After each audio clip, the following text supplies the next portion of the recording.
More countries are planning to open their borders to international travellers in the coming weeks, giving Australians more potential destinations once 80% of the population's vaccinated. To give us all the details, we're joined by travel and aviation expert James Wilkinson.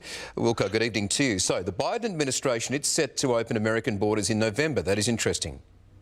Yeah, good to see you, Michael. Yeah, they're talking about opening up to travellers across the world on the condition that you are double vaccinated and have a negative test up to 3 days before departure. So they have had the negative testing on a lot of international flights out of the US already. So they're now deciding that the best way to do it is to follow the same model. So out of Australia at the moment, there are 3 airlines already flying on a daily basis from Australia to the United States. On Sydney, LA, it's Delta, it's American, United, already flying. So there are already a lot of airlines already going. Qantas, we know, are going to restart in December. They're saying we know that Hawaiian Airlines are looking at December or January, and Jetstar start in March. So, Michael, there's a lot of great news for the US in terms of getting there. So this is one extra step, isn't it, to getting into the US in terms of knowing how to do that. We don't know how to get back to Australia at this stage, but getting into the US. What about Canada? What about when we get there, or there and Canada? Quarantine periods, or walk out of the airport and off you go?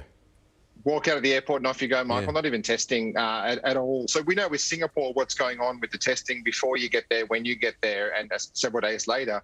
The US is simply going to be double vaccinated and a negative test before you travel. Canada, at this stage, as far as we're aware, is only the double vaccination, not even a negative test. So those two making it very easy. And one of our favourite hotspots, Hawaii, is firmly on the radar for that one. Very briefly, they will recognise the vaccines that have been given in Australia. There's going to be no question about whether it's locally produced AstraZeneca or not, or...?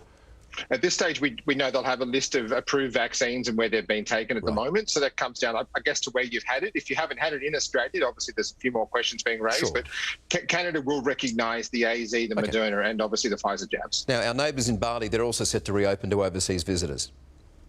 They are set to reopen in October, Michael, but not to Australia at this point, which is a bit strange given they're having about almost 2,000 cases a day at the moment of COVID.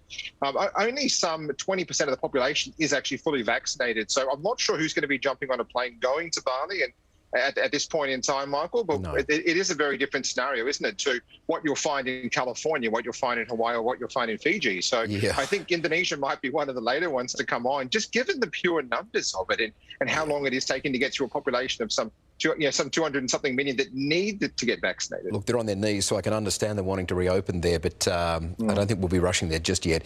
Wilco, this is an interesting one. Also, Qantas set to embark on one of its longest ever flights to repatriate stranded Australians. What's the details there? It is one of the longest all-time, Michael. As we know, the longest all-time was that London-Sydney 747. They have been, up until the pandemic, flying Perth-London. So this is Buenos Aires to Darwin, an expatriation flight coming out of Argentina, and that's going to be 14,683 kilometres, just 150 off the London hop. So you can expect to be on that jet for a good 17.5 hours, Michael. It's quite a journey, but on that beautiful Dreamliner, it is a very smooth one, albeit a very long one. What's the route there? Which part of the world? What's the most direct way to fly? Over the South Pole, they're saying. I remember when I was a kid actually going on Aerolíneas Argentinas to Buenos Aires, and we used to go over the pole, get so excited. Make sure you had a window seat for that one and get a few great scenic shots on the way. But it's certainly quite a journey. Over the South Pole is a majestic journey in any stretch. It's important, though. More of these repatriation flights are crucial. All right, James, good to talk to you again. Always a pleasure, Michael.